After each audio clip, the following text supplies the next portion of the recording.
welcome back everyone to Therapist versus Life Coach. I'm Megan Gillman. I'm your life coach. And I'm Danielle Pereda. I'm your therapist. This is not actually therapy or life coaching, by the way. This is just a podcast. Yes, this is not official therapy. Everything that I say is from a perspective of a therapist. This does not replace therapy. No, nor does it replace life coaching. Although, I mean, I'll probably say a lot of the same stuff if you find me in a sec. Yeah, I say like more general things, but yeah, for specific people, obviously things can be different. But yeah, do not take this as exact life coaching or exact therapy for you. Yeah. Legally, we cannot be held liable. Yeah, this is educational. This is educational. Yeah. Informative, fun. It's a good time. Very fun. Yeah, I love this podcast because I really do love hanging out and having conversations with my friends who are coaches and therapists and helpers about mental health. I always find it really enlightening. I find it really interesting and fun. But like we're not giving out therapy on this podcast because that would be unprofessional. Yes. Yeah. We should put that disclaimer in at the bottom of every podcast episode. So, because I know some people would there are people that would run with it. So yeah. So today we're going to talk about a topic that is really near and dear to my heart, which is people pleasing. So if you're listening to this and you identify as a people pleaser, this is going to be a must listen episode for you. Danny, yes. Do you identify as a people pleaser? I think in some circumstances, and I would say I don't think I've ever been like a true people pleaser because I've always been the person in my family that has been more outspoken and more like calling out bullshit. Like I always have like gotten in trouble like at family events because I've like called out people for being shitty and no one likes that. So like, yeah, I still like just yesterday, I like called my mom out for something and she was like, well, and I'm like, no, that's not how it is. That's not okay. So you're like the troublemaker. Are you a middle child? Yeah. No, I'm the oldest. Oh, you're the oldest. Okay, cool. Yeah, I wouldn't say I got into trouble a lot, but I definitely, I always got told, like, my mom was always like, she'll still say this. She's like, you have so much rage inside of you. Like, where does all this rage and anger come from? I'm like, I don't know. Maybe, like, people just piss me off. Like, maybe I'm just angry that people don't care enough, or like that people are disrespectful when I am so respectful to them.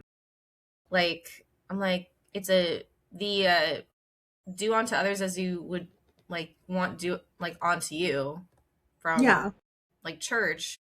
And it's so like what radicalized you? It's like Jesus. Yeah. The command. Literally, I'm like, the church said this.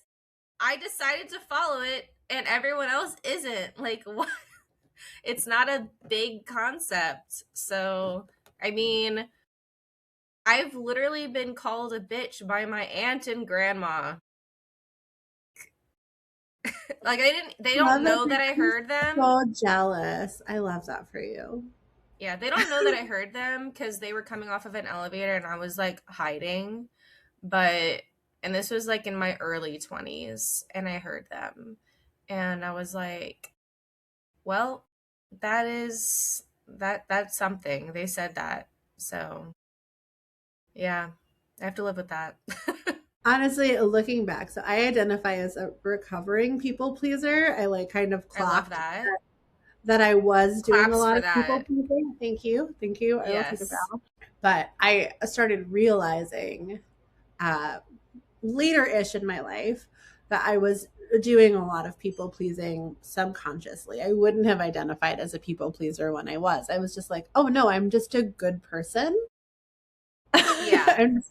I'm Which a just a lot of it nice is person. like, yeah, and a lot of it is nice. So Yeah. it's not even totally wrong to think that. No. No. But like realizing that I was prioritizing what I thought other people wanted from me over what I wanted for myself. And so I started taking huge steps away from that um, in the past couple of years. But yeah, I definitely grew up as a people pleaser without Hmm. probably without knowing it. What would you define a how would you define a people pleaser if you I would if define a people I pleaser told as you someone to? that like is wanting to keep the peace all the time. Like Mm, wanting to stay the status quo, not wanting to like ruffle any feathers, like, oh, don't make any waves, like this is how things are done. And I hate it. I hate that so much. yes. So, yeah. Yeah, it's rough. I think that's definitely a part of it for me too. That kind of like fly under the radar, don't make big waves, don't Hmm. attract too much attention. And then also, I have noticed in myself and in a lot of my clients, because we end up kind of like teaching the things that we know Yeah. really well. Hmm. I love And the teaching. I love the yeah, teaching. I know the learning, not so much, but the teaching I love. Yeah, I've noticed that there's a tendency to just like to always want to say yes, to always Hmm. if you get an actual request, you want to say yes, whether it's like I'm trying to think like people pleasers like would love to be the person who's like always asked like, oh, can you help me out with this, or oh, can you pick me up at the airport, or do you Hmm. like want to help me move this weekend, or I've got this like big thing coming up and I need someone to be with me, can you come and support? Like people pleasers love to be like the reliable friend, the Oh, one who yeah. like is counted on. And they love to say yes and to just be the one that like, oh, like I'm always going to get it done. And that Hmm. is probably how I found out that people pleasing was a part of my personality and a behavior that I wanted to stop because it was leading me to burnout. Because if you always say yes to Yeah. everything, That sounds exhausting. eventually it is exhausting. Thank you. It is. Hmm. Yeah, Mm-hmm. because I'm thinking about if I said yes to everything that people have asked me to do, and I'm like, I've said, I, this is horrible, but I say no a lot. Like, That's so just because good. I'm like, I, like, someone asked me recently, like, oh, can you do a dinner on a Wednesday night? I'm like, a Wednesday? A Wednesday? Like, not that that's like uncommon, but for me, I'm like, I work late every day. Like I get done with work by like 7. Like last night it was like almost 8 o'clock. And I'm like, a Wednesday night dinner. And then I have to like get up early the next day. I don't know about that. Yeah, And I that's not could. even a big ask. That's literally, I'm going to eat dinner. But it's like having to go out somewhere after work. It's not even like a task like you were talking about. Yeah. So if you're listening to this and you are right now being like, what? You can just say no to that. Like even if I could go to dinner just because I don't want to, I can say no. And that is like pinging in your brain as this new revolutionary idea, then you might also be a people pleaser. Because I remember the moment I realized how deep my people pleasing was going was when was complaining to my therapist about how stressed I was about having to go up to visit my parents for Thanksgiving. And I think my son had just been born like a year ago. So I was like, oh, I've got to do this. Like, I've got to take a plane with my toddler. And I'm like nervous about it. And Hmm. all my anxiety is coming up. And she was like, you don't actually have to go to Thanksgiving at your mom's house. And I was like, what? Like, my brain just stopped for a minute because the idea that I could say no to that was bizarre. Like it had never occurred to me, honestly, that I could like not go to something. Yeah. Um, I knew that I could say no if I actually like couldn't go, like if I had work or if I like physically already was committed to be in another place. I knew that I could say no to things. But I did not know that it was okay for Mhm. me to say no. Um, Yeah. if I could make it, it was like my brain literally stopped working for like 5 to 10 seconds while it processed and adjusted to that new reality. Mhm. Oh, now I say no to things all the time. But yeah, it was really, that is news for some people. And Mhm. if it's news for you listening, um, welcome to the brave new world. Yeah. The dark side. I do I so with the plans having like actual excuses, I will say I did struggle with like when I did have the time, um, saying no, knowing that I was actually free, but it's not like free time. Like I'm not available. Like my time that I'm not doing something doesn't equal my availability. And it took me a while to understand that. Like I would say in the past 5 years, like basically like anyone listening to this. 1 second, my dog is like freezing out. Lorelai, Oh my goodness. we're gonna have a dog on the Dog podcast. dog pause. Everyone say hi to Lorelai. She's a little bit Like quieter if from she's in my lap. I don't know what just got her started, but there's like we're in the Lorelai from wilderness out Gilmore here, so Girls, there's I'm like assuming. yeah, lots of wildlife outside the window. You say hi. She's got a little sweater on because it's so cold out. She's adorable. Is Yeah, she named after Lorelai from Gilmore Girls? she is named after Lorelai from Gilmore Girls. Okay, I was like, I hope, because if not, I don't know how that connection. Um, okay, what was I saying before? You were talking about how the Oh, the wonderful, availability. yeah, revolutionary idea that just because you are available does not mean that you can like that. Just because you have free time for yourself doesn't mean that time is available for other people. Yes. Yes. It took me a while to get. Oh, I was like in the past 5 years, almost, yeah, going on 6 years. Pretty much since my dad died. For anyone that like is listening that doesn't know, my dad died 2020 in September, so it we just passed that 5 year mark. And I would say since then I've been a lot more selective with my time, and I've said no more since then. I think I've just become more of a like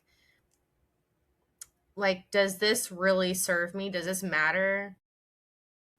I don't give a fuck about what it like. I care about people, but I'm just like, do I need to be involved in that? Like, are you going to Mhm. be okay without me? If so, then okay, like go ahead. Because ever since then, like things just feel exhausting, you know.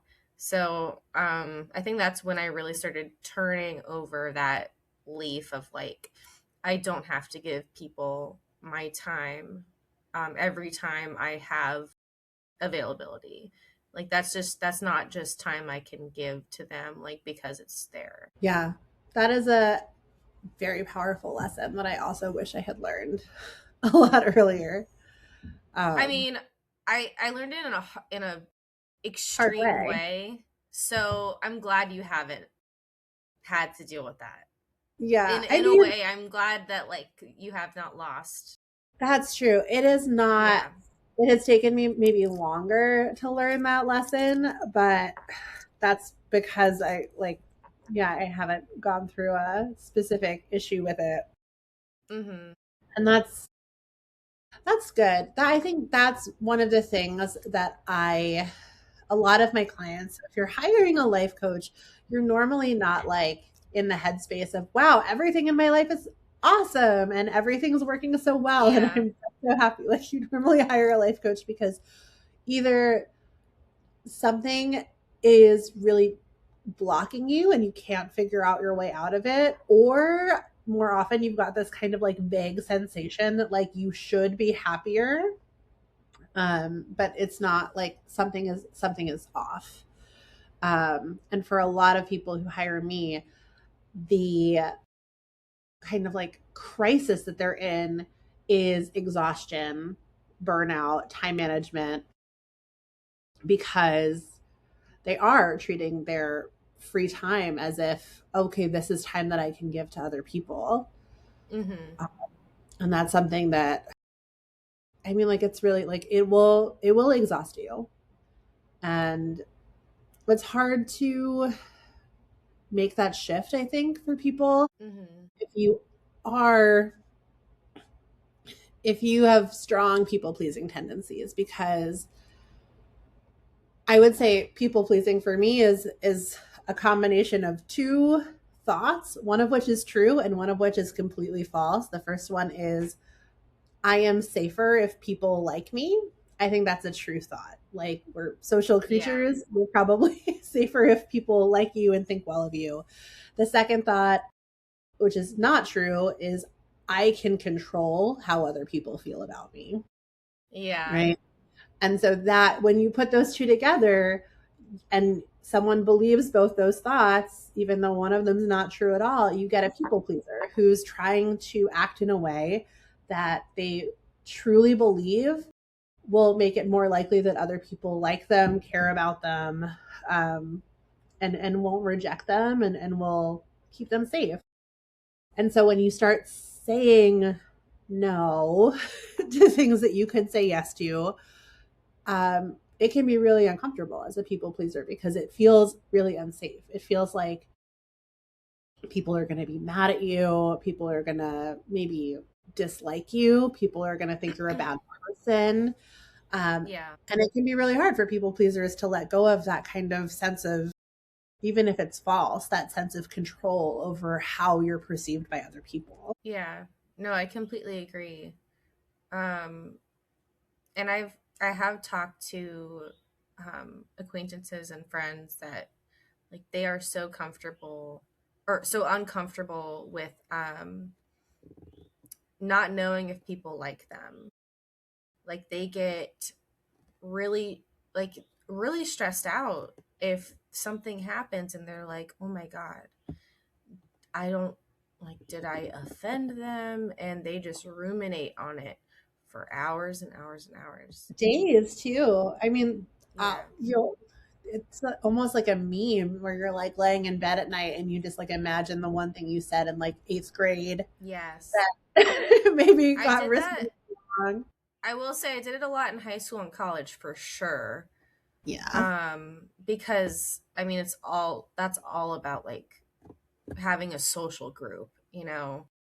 I think you don't really learn that it's okay to not be liked by everyone like until you get older. Because that's at least that's when I like in my later 20s is when I figured that out. Yeah. So Because it doesn't feel safe to not be liked by a lot of people. If you're, yeah. I don't know. I was a Mm-hmm. pretty like, I was not popular in school by any means. Um, but I was not like a target of bullying, if that makes sense. Yeah. I, Like, I think I was in that same group area. yeah, I was like solidly in the middle. I was in the Mm-hmm. safe zone. Yeah, same. And I wonder sometimes that if you're like not in the safe zone, do you figure it out earlier that like Yeah. you can cope with people not liking you. You can cope with being ostracized because you've done it Yeah. already. Not that, I mean, like, I'm a chronic upside person. Like, not, I wouldn't say it's toxic positivity, but I do like to find lessons and like, Yeah.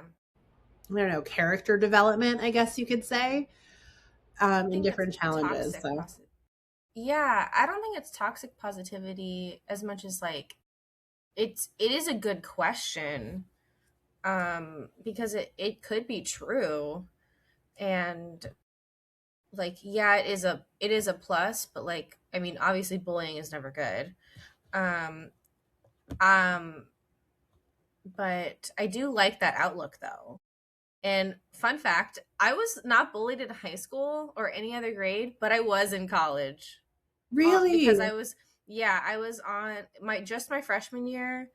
I was in athletics. I went to college on a swimming scholarship, and I had a teammate that bullied me so much that I actually had really bad depression my freshman year. I didn't I didn't realize that's what it was until like later on. And then I almost didn't go back to that school because I was so stressed out and like sick of being a target for this girl that I had not done anything to her except for exist. Ugh, And yeah, and she ended up transferring and I was able to go back and like be fine. ugh, Like I God. remember I remember that exact like how I felt, how I thought, like what I was thinking. I remember where I was when I heard the news. I was like, "Oh my god, I'm free." Yeah. So with like full sympathy for freshman Danielle, because that is not okay. And like bullying It was sucks always. Yeah, it was one of the most horrible experiences. I feel so badly for people that had it like for years because I was only 1 year for me. But do you think that helped you like really internalize the lesson that like, oh, I cannot control how other people perceive me because I've done nothing to this person and they think like obviously they have Hmm. weird perceptions about me that I have no influence. Yeah. Um I think yeah, I think it made me realize that someone can hate you for no apparent reason. And yeah, that there's nothing you can do to control that because as much as I would try to mend the problem, like she was one of those people that like breadcrumb basically like a relationship, like she would I don't know what that means. pretend so she would like pretend to be my friend, like leaving little breadcrumbs like, oh, like this is gonna be nice, and then would turn around and start the bullying all over again because like she would do it in practice, but then when she wanted something she would do the little like, oh, here's a little nibble of something nice. So it's Ugh, like the little breadcrumbs. Yeah. And she was just a year older than me. So, yeah. I think I can imagine that's one of the kind of harsher ways that a person would learn like, oh, yeah, you don't actually have control over how other people perceive you, but Yeah. or how they treat you. Um, and as a, like if you haven't experienced something like that, if you've hmm been pretty much able to kind of stay safe and stay comfortable by acting in a way that you know or imagine other people will like be like, oh, okay, like, well, maybe I don't like love her, I'm not obsessed with her, but like she's a decent person and like I'll treat her decently, Yeah. keep her around in case I need something, that kind of hmm um yeah, then it can feel really unsafe to step out and try something that is against what you've been doing that might make someone feel like you're being mean or being rude, being disrespectful. um yeah. And I wanted to say today, and before we kind of like end this topic and go into our Reddit questions, which are always a good time, Yeah. um, that like this is I think this is a really important time for any and all people pleasers to just like stop it. If you can, if you're in a relatively safe situation, um, I think that people pleasing behavior in a lot of, I mean, white women especially, like if you're doing it to keep you safe, but it's feeling like you're ignoring what you actually care about, if you feel like you're lying to people hmm about, you know, politics, current events, Uh, how you I can't feel, even like. Yeah. I Because was you go there's first. so much happening. And when people say like, "Hey, how are you doing?" and you just smile and you're like, "Oh yeah, I'm fine. How are you?" instead of being like, "Well, actually I've been watching the news and I'm kind of heartbroken and I'm Hmm. wondering what we can do." And I will say it feels as a people pleaser, as a recovering people pleaser, it feels scary to be honest about how you're feeling, to be honest about what you see, and to be honest about um, what you believe, because Yeah. there's a chance that that rubs someone the wrong way. And it can feel really dangerous to say that at work Hmm. or to say that like at a PTA meeting or, at school pickup Yeah. or at church, because you don't know how someone is going to react. But if we are pretending we are fine and to make ourselves safe, we're doing a huge disservice to the whole community. A, because there are people who are not safe. Um, Hmm. we should use our relative safety to help them out as much as we can. And also because there are other people who are thinking the same thing and are also not feeling safe talking about it, and Yeah. it isolates us all. So it's like it's an important time to be starting to rumble with the idea of like, why are you trying to be palatable? Why are you Hmm. trying to stay safe? Why are you trying to stay under the radar right now? And is that really what's in your best interest and the best interest of your community? Yeah, no, I completely agree. It's funny that you brought that up because I yesterday I had a friend that actually does live in New Jersey, and he was like, he texted me, he's like, um, so and so is really MAGA, isn't she? And I was like, fuck, dude, yes, she is. And he was like, yeah, she's been posting a lot of like pro ice stuff on TikTok. And I'm like, I I can get past someone voting for Trump and like now ridicule like being what's it called? Regret? Yeah, like regretting it and also like condemning what's happening right now.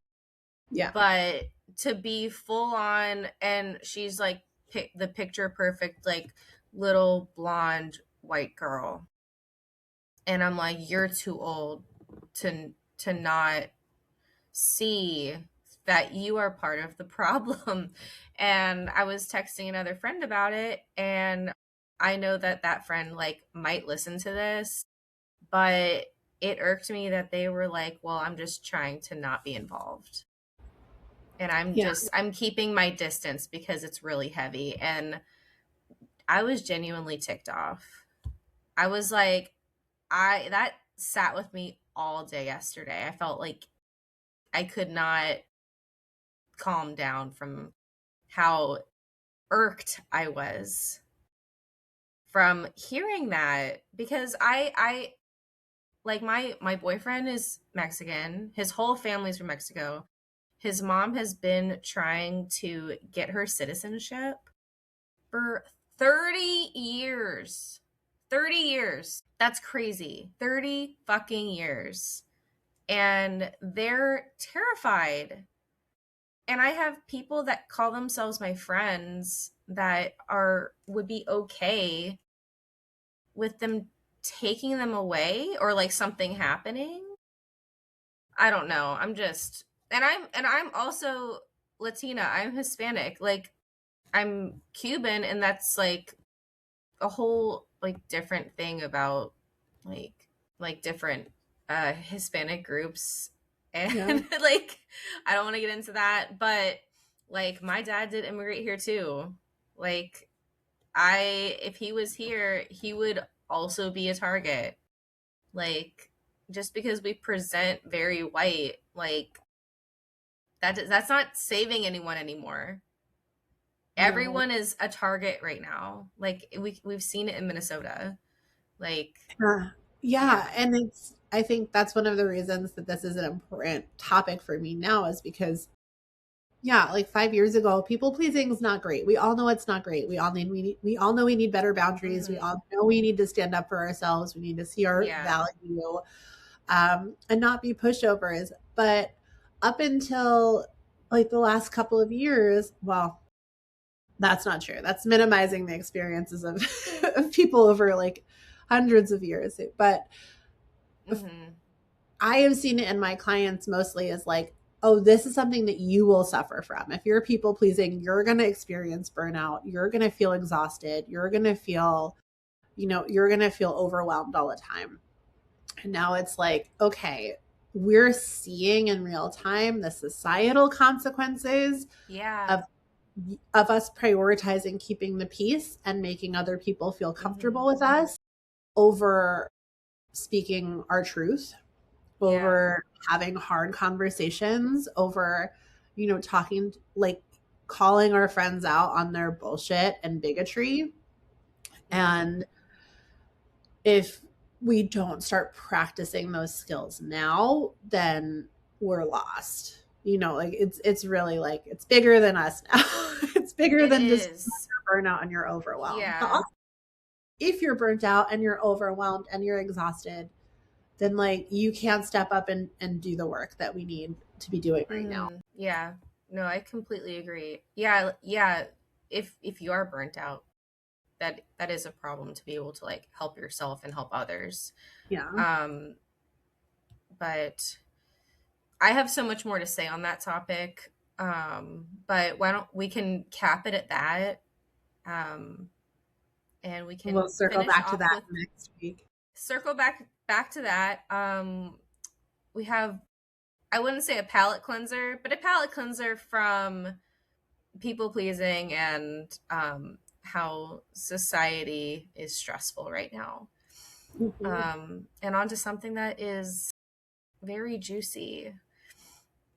So this this is a story that someone wrote in a question from our Ask a Therapist from Reddit. And it says, oh, and Megan has not read this. She's going in blind. So, blind reaction for Megan. So, this says, my therapist just matched with me on Bumble. What should I do?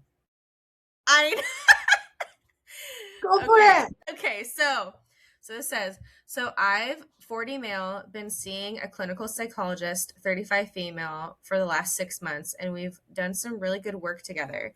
Sometimes we butt heads, but overall we have fun, and I felt like I've made progress on some of my bigger issues. When I opened up my Bumble tonight, I saw that she was in my likes section, meaning she had swiped right on me. Looking at the profile, it's definitely her and not someone just using her photos. The thing is, if she wasn't my therapist, I probably would be interested in dating her. She's attractive and we share similar interests, but she is my therapist, and that really, really weirds me out, Mm-hmm. especially As because it she knows about my sexual abuse as a kid, parentheses by a woman. Part of me wants to believe it was an accident, but if I bring it up, it would be very easy for her to say that even if it wasn't. She also knows a lot about my personal life, and she has seen me in person multiple times, so it feels unlikely she wouldn't recognize me on the app. Now, I'm not sure what to do. I don't know if I'm comfortable continuing therapy if she's crossing a client boundary like this, but I also don't want to overreact if there's some reasonable explanation. I'd really appreciate advice, especially from other therapists or people who have run into this situation. What would you do in my position? Oh my gosh. This is I juicy. know. I know. I when I saw this one, I was like, that one's going on. We have to read it because what the fuck? Yes. Okay. So I think this is a really good one. And this is fun for me as a life coach because I'm not a therapist. And Yes. so, Yes, I would love that perspective because for me, oh, obviously, yeah. And ethic I'm like like, from the ethics like board and everything. I would lose my, like, when I get my license, I would lose my license. Yes. Right. Like it is unethical to date someone who is your client if you are their therapist. Hmm. That is not beneficial for anyone's mental health. I think like objectively. And then there's a part of me that's like, I mean, they already know way more about you than most people who are going to go on a first date with you, and they swiped right anyway. Maybe find a new therapist and then go shoot your shot if you like them. If you don't like them, then find a new therapist anyway, because this is going to like be weird for you. Hmm. I will Right? say Like, there is a, depending on what association, I know for, because I'm under the like association, American Counselor Association, and I, since clinical psychologist, I'm not sure the year span for that one, but I know for me, it's like a 5 year waiting period. If you've had someone as a client, if you want to have a personal relationship, like a romantic relationship with them, there has to be a 5 year waiting period. hmm, Yeah. Or like, I know some of them, I've like seen a cool 2 years, off I've seen three period. years, but I know that there is a year like range that you have to wait. That's fair. Um, That's fair. And that's, I and mean, I like, feel like that following the is law. valid. Yeah, and I think the reason that I think this is valid is because we really want to be aware of situations where like grooming could happen. I hate to use the word grooming now because it's such like a But dog it kind whistle of kind of is though. buzzword, but like Even though it's with adults, it's valid it's a very vulnerable position to be because there's a in power imbalance. therapy relationship. Yeah, there's a power imbalance. There's also like you're trusting this person with your mental well-being. They're Yeah. reframing the way that you see yourself, the way that you see other relationships, and Mhm. there is the potential for that influence to be used in a negative Yeah. way. I think we touched on this last time in the way I was like, oh, if someone has like really super Christian beliefs and they're your therapist, like that's going to Yes. color the way they talk to you. It's going to color the care you Mhm. get. If someone wants to bang you, like that's gonna color the therapy you get. That's gonna color the Yes. way that they care for your mental health. And that is a situation that should be avoided 100%. Yeah. Um, I will say I read a lot of like smutty romance novels. And so there's a For a part of romance me novel, that's I love always like, this. well,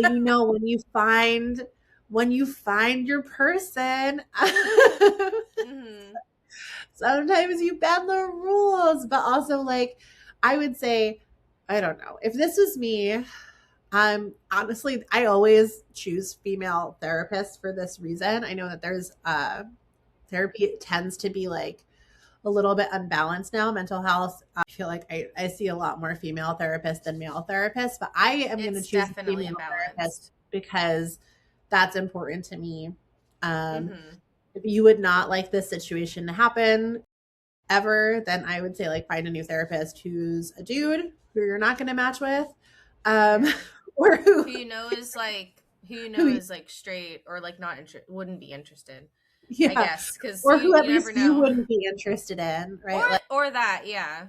yeah, I mean, if my therapist was a woman and she was like into me, and I was like, well, I'm so sorry, I'm just not into women that way. That would be an easier one for me. Um, Yeah. You'd probably still you want to know, switch therapists and if though. there's mutual attraction, but if there's mutual attraction, I don't know. This is a personal story, and it has nothing to do with it. Well, I guess technically she was a therapist, but she was a physical therapist. When I Okay. was living in Tallahassee, I got pelvic floor therapy after I had my baby, which I would recommend to any person with a uterus. Honestly, if you've been pregnant or not, it's really helpful. Apparently, we don't use our pelvic floors right ever in our We whole don't. lives until someone teaches us how. So, but I just like really clicked with my physical therapist. Like we had a blast. We were always making jokes. We had a great time Mhm. together. Um, this woman had her hands in some very private places on me. Like it's part of her job. But we just like got along really well. And after I was done, I was like, I don't know. I feel like we would be good friends. I'm like looking for more friends in my life. I'm looking for more people who have similar interests to hang out with, who also have kids. I was like, oh God, it would be super inappropriate, right? To be like, let's be friends and hang out. But honestly, if the town is such one that's like so small, it's like, Yeah. You and always I'm know just like, someone that knows the person there's here. literally like five pelvic floor therapists in the whole city. Like, what is Hmm. she gonna do? Not be friends with any women because she's the only one who can Yeah. be our pelvic floor therapist, right? So I think for me, I love the nuance. I love the gray area as long as you feel really confident saying no. As long as you're not a people pleaser, it's like we're both Hmm. adults and we can Yeah, both say circle back yes to and the we can people both say pleasing no and we can topic. both take care of ourselves. And that's why for me as a life coach, it's different because I'm working with people who are mentally well. I'm working with a slightly less vulnerable population, Yeah. right? Um, but also I think that right now the way we use therapy, not everyone who's using therapy is mentally in a mentally vulnerable state necessarily. There's a power imbalance in the relationship for sure, or there can be, Hmm. but in much the same way as like you could have a power imbalance with your yoga teacher or your personal trainer. Um, and I it's guess like, I oh, yeah. So yeah, what do you think? um I guess cuz since I since I've been a personal trainer, I feel like there is a, like you said, there is a little bit of a power imbalance there, but I've become really close friends with people that I've trained where like in therapy, like depending on what they've gone through, I wouldn't want to, like, I don't know. I'm very perplexed by thinking about this. All right, yeah, Um not to give you like an ethical question I or know, I'm comment. like thinking ethically, but on the topic of the dating your therapist, would you like to hear about a story about when it went wrong? Of course. Okay, so this was a podcast I listened to from Two Girls, One Ghost. I'm listening. I'm just trying to. All right, That's so funny. we got her. So this it's a podcast called Two Girls, One Ghost.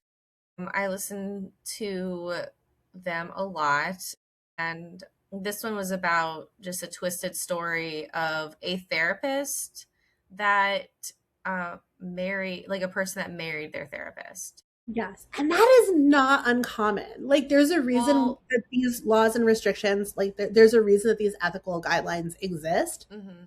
It's because, I mean, it's because some shady shit has gone down.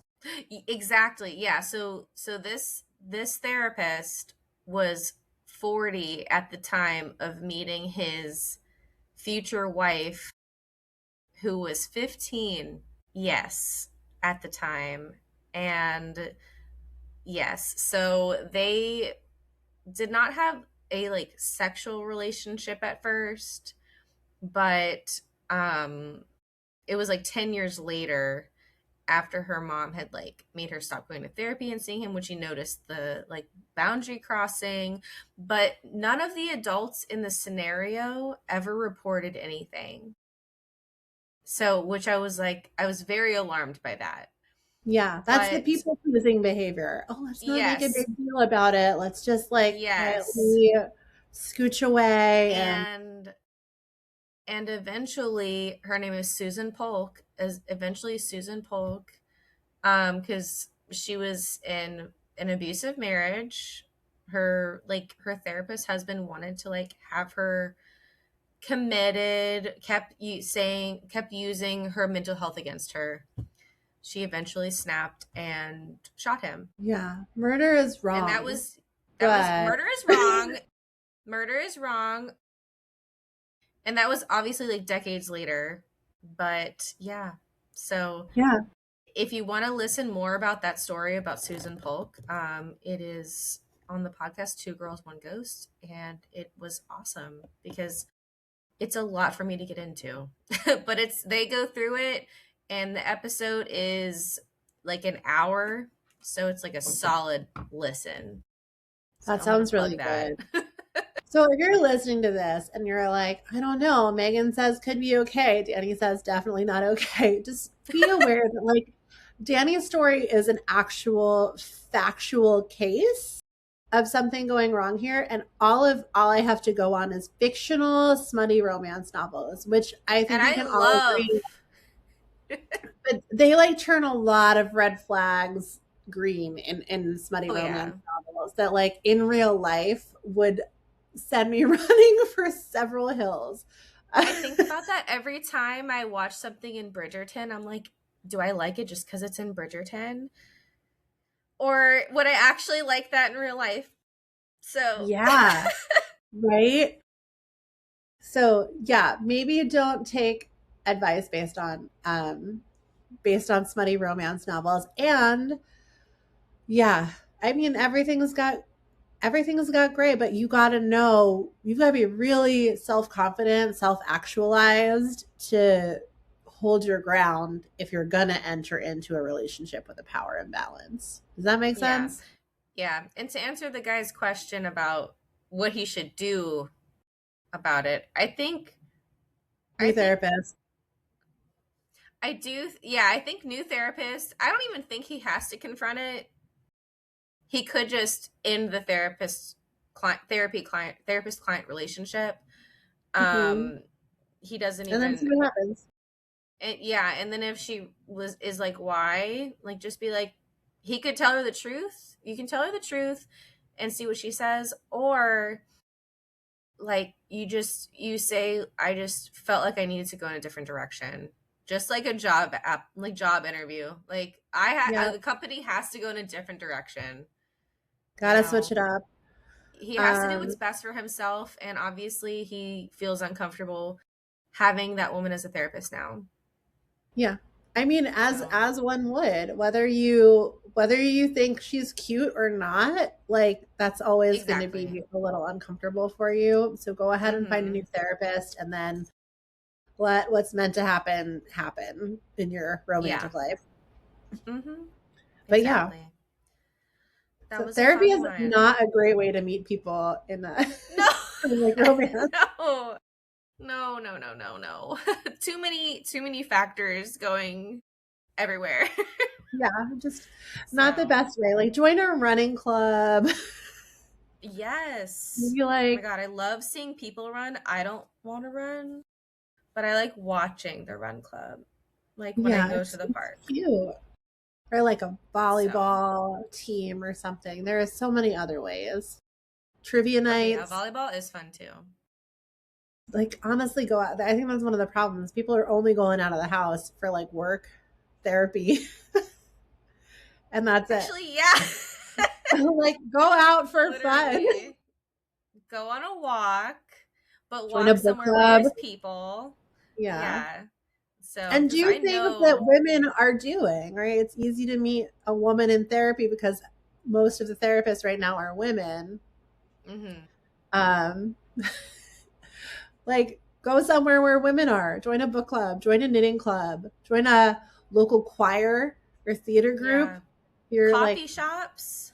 Like, coffee shops. actually, like, yeah, if you like see someone and they have I don't know, their clothing looks interesting, they're reading Say something, hi. like, yeah, say hi. Like, when I was single, I was like, oh my, I'm gonna meet someone in a coffee shop. Who did Did it not meet work? someone in a coffee shop? Me. I did not meet someone in a coffee shop. My husband in a kickboxing class because I was like, Okay, I well, love that. honestly, I had a lot of anger issues and a little bit of depression. I thought that beating things up would be good for me. It was. And then I was like, oh, Yeah. look, there's a bunch of dudes here. Went in for one thing and came out with a husband. Love that. It works, you know. All And he right. knows that you can kick ass. He So, knows. And yeah, like if you Oh my gosh, when I was pregnant and just like overcome with rage, occasionally he would put on like his pads and just let me like go at him. I'm like, Okay, it's that's safe, amazing. but I just need to punch someone. And like, I'm Sometimes mad you at just need to you. hit someone. I need to hit someone. That's so funny. All right. It's a little past 11, so we're going to have to head Yeah. out so that Danny can go about her day. Um, but yeah, so if you have questions, comments, stories about people pleasing or dating your therapist, please pop them in the comments. We cannot wait to hear that. Yes, and we'll read them out on the next one if you comment on this one for Yeah. sure. All right. Have a Okay. great day, and we'll see Yes, you bye next week. everyone. Bye.